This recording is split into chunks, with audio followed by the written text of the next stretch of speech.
Good morning, afternoon, or evening, whatever it happens to be where you are when you watch this. My name is Joseph Morrison, and I am the founder and CEO of Razor Sharp Consulting, and also the founder of the Nonprofit Connections community. Our purpose in this segment today is to highlight nonprofits that are doing good and to provide exposure to their awesome work. Today, we have with us Erin Harris, founder of Undo Mindset, a nonprofit organization with a mission to empower minds and transform lives by teaching universal mindset strategies to help individuals thrive at any life stage. Welcome, Erin. It's good to have you. Hey, thanks for having me, Joseph. So why don't we begin by having you tell us a little bit about your organization, your mission, and sort of what inspired your founding? Yeah, absolutely. So I'm a former educator. I spent 15 years in the classroom. I taught every single grade, K through 8. And then I've taught this program to high schoolers, college age kiddos, and beyond. So I always just say I've taught the whole gamut. But I ended my educational career actually in a school shooting. It was gang related. Yep, no fatalities. One student was shot.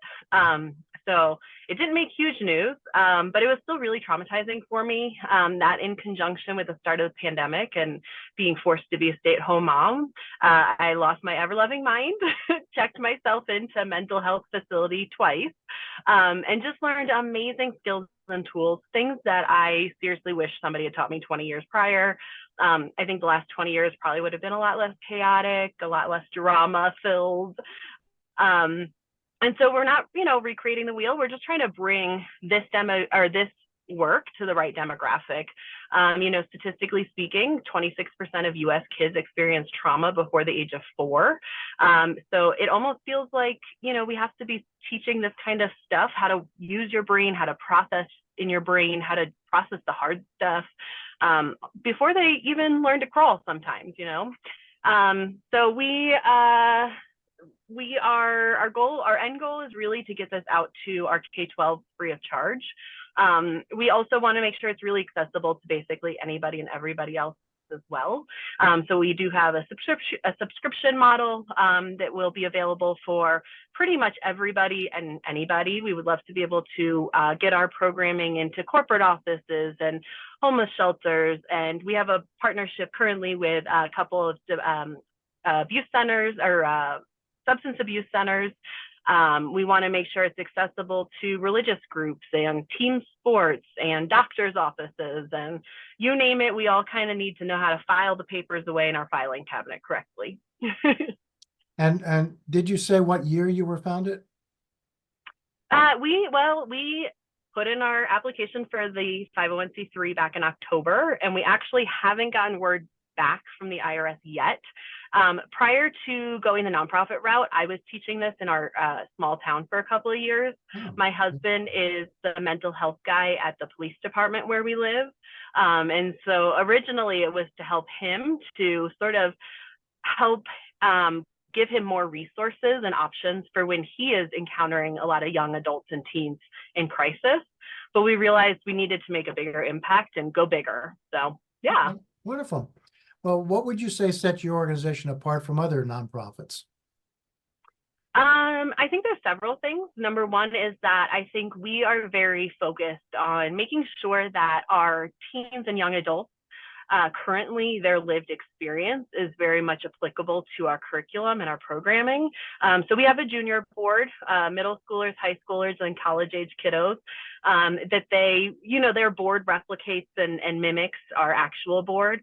And I always say they're my actual bosses because their lived experience is so vastly different than anything us in the adult world could relate to. So we rely heavily on their input. We run everything by them to make sure, they're our main target market. So we want to make sure social media and our curriculum and everything that we're putting out in the world really speaks to them. But then we also really want to make sure we have a podcast. You can follow us on any platform, Undo Unplugged. And I think the podcast is my favorite thing that we have going with the teens and young adults because it really provides them a platform to get their voice out there, to have a safe space where their voice can be heard. The rest of us adults navigate it and make sure that it stays safe for them, but just really giving them the opportunity to express what their lived experiences, being in the age of all this information overload. Can I say another thing I'm proud of? Sure. Wonderful. We are actually, I think that we have several things that and still that set us apart. One is that we want to make sure that our curriculum is accessible to the adolescents and our teens and our young adults, but also the adults in our world as well. I always say my generation, I'm a millennial, and the generations before us, we didn't know how to do this. We're still trying to figure it all out. And so we feel very passionately that we have to help the adults in our kids' worlds play catch up on this work so that we can kind of like bubble wrap our kids in all of the same language and verbiage and skills. So we want to make sure that our curriculum is free and accessible, not just to our K-12 kiddos in the public school system, but also their home support networks. So mom, dad, aunt, uncle, grandma, grandpa, brother, sister, I don't care who is raising our kids. We want to make sure they have free access to this work so that they can also do the same work themselves. And then we also really want our educators to learn the program for their own being, not just to learn it to teach it, but like experience that growth and that change that happens so that we can make sure that they're fostering a healthy environment in their educational space. Absolutely. Sounds really, really great. Can you tell us about some kind of project or some initiative maybe that you might have undertaken that you think has been impactful? Oh my goodness, we've got a lot of initiatives going. Number one is that we have a men's group. It's an acronym for male emotional needs. Yeah. And this is, my husband actually runs this conversation. It's once a month. Okay. And again, he's the mental health expert in his police department. And our goal is really to destigmatize that narrative that men and boys and dudes have been hearing for generations after generations, to not have emotions, not have feelings. My husband's gone through the work and he has seen the other side of how productive it can be when we actually do the work instead of ignoring the emotions. And there's a lot of double standards, right, that we want to make sure as society we're really addressing, especially in that population. We also have, like I said before, our junior board. We feed about 175 transient folks, homeless people. I've heard they prefer to be called transient, but a lot of people don't know what that means. But homeless folks every single week. We have a group that is working on addressing the mental health needs and supporting some of our pre and post, not just moms, partum, but sorry, I forgot that word in there, partum, pre and postpartum, not just moms, but also dads and doulas and birthing people who are birthing babies, things like that. We have an initiative going for that. We do have several initiatives going within the educational world. So our outreach in the homeschooling world, our outreach in our current online public school platforms. Let's see, what else are we doing? We got a lot going on, lots of initiatives. Basically, we're trying to create an initiative for each of our various target audiences that we feel like, could use some support in this way. Wonderful. Now, tell me about how you collaborate with other organizations or government agencies or other members in your community so that you can, increase your impact. Mm-hmm.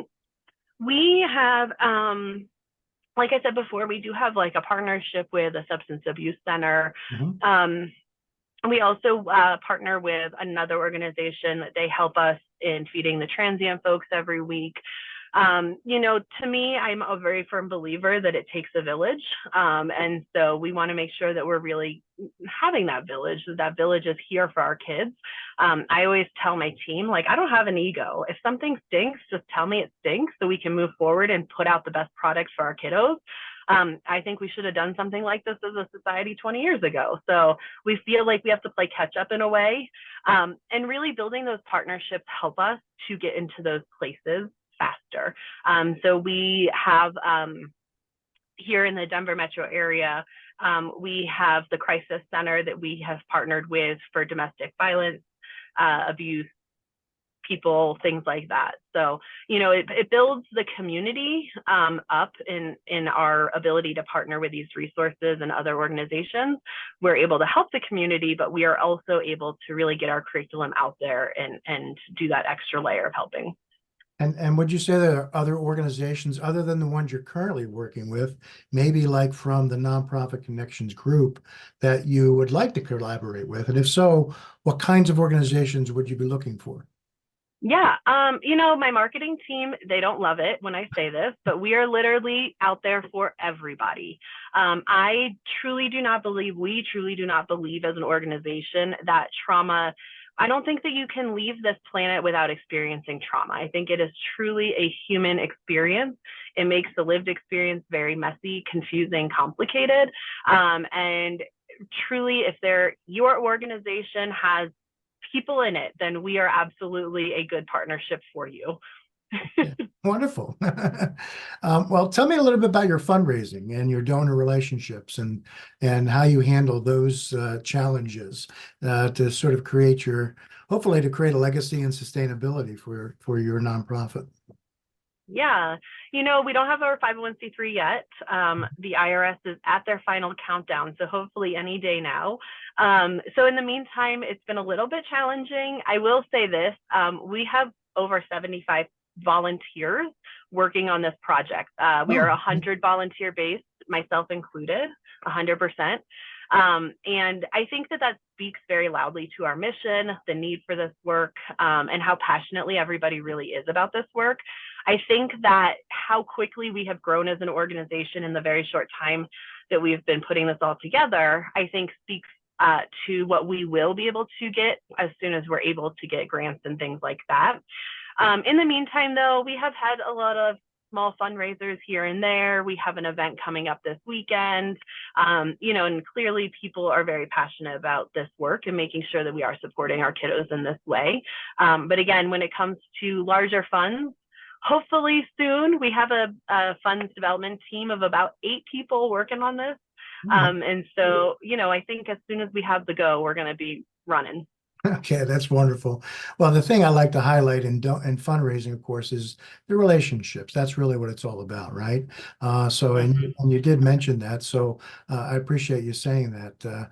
I've been a fundraiser for a long time, and I understand about, it takes time to build up your fundraising and to develop these relationships. So, anything that you can do with your volunteers and people connected to your organization to get them more engaged and involved is always so important.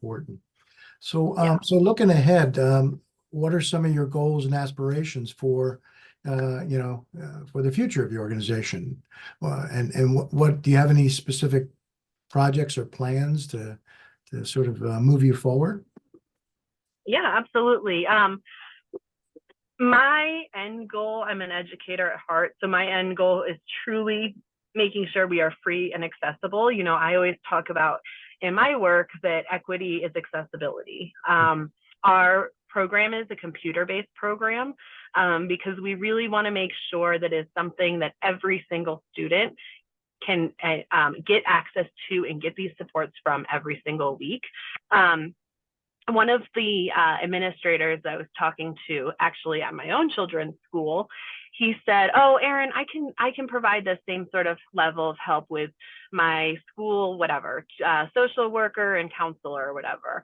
I'm like, "No, you cannot, because we will make sure that every single kid gets the resources and help that they need, because it's a computer-based program."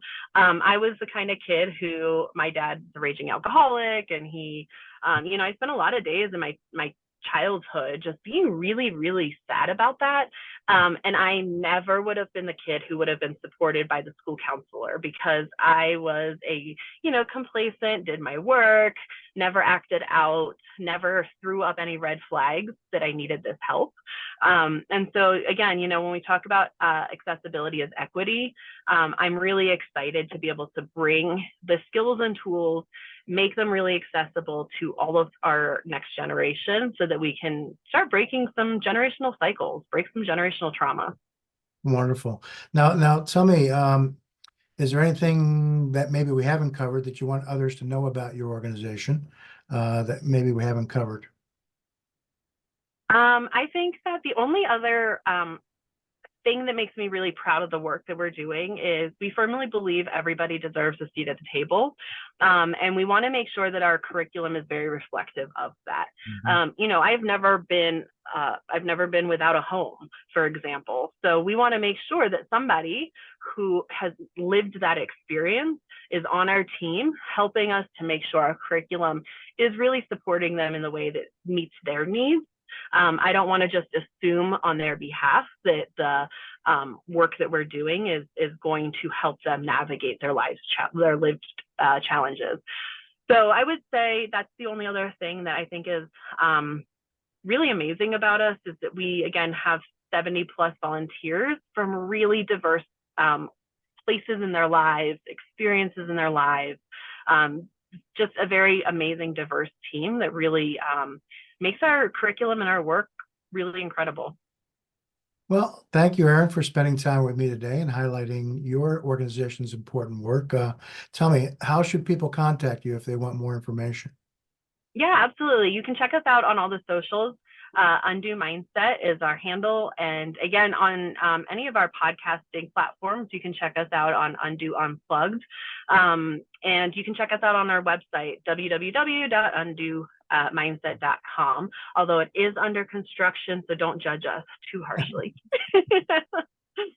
All right. Thank you so much. And thank you all for honoring us with your viewership. Until next time, stay blessed.